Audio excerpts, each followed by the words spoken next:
মানুষ বিজয় এনে দিয়েছে, সেই বিজয় কিভাবে এখন সাংবাদিকও হাঁপসে গেছে। যায় সেটি কিন্তু দেখার বিষয়। আমরা কারণ বাজার মহাখালী, আপনারা আগান। দেখছো দেখছো দেখছো কি অবস্থা।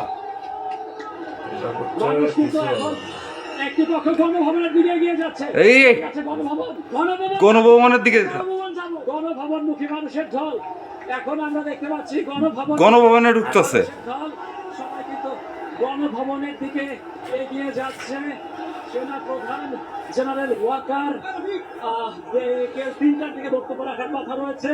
আমরা কিন্তু জানি না ইন্টারনেট সংযোগ কতটুকু আছে এবং সেনা প্রধানের যে বক্তব্য, সেই বক্তব্যে কিন্তু সকল কিছু আল্লাহ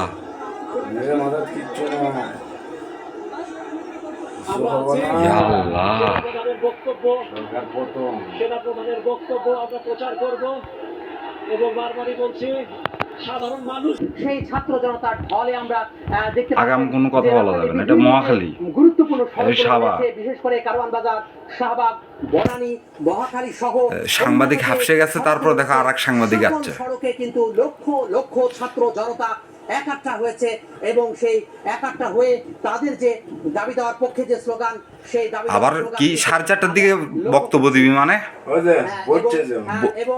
4:30টার দিকে নিয়ে গেল তো বক্তব্য, বিভিন্ন যে শ্রেণী পেশার মানুষ সেই মানে মানুষ এখানে অংশ নিয়েছেন এবং নারী পুরুষ 3টার কথা বলে 4:30টার দিকে বক্তব্য দেবেন। সেই শিক্ষার্থীরা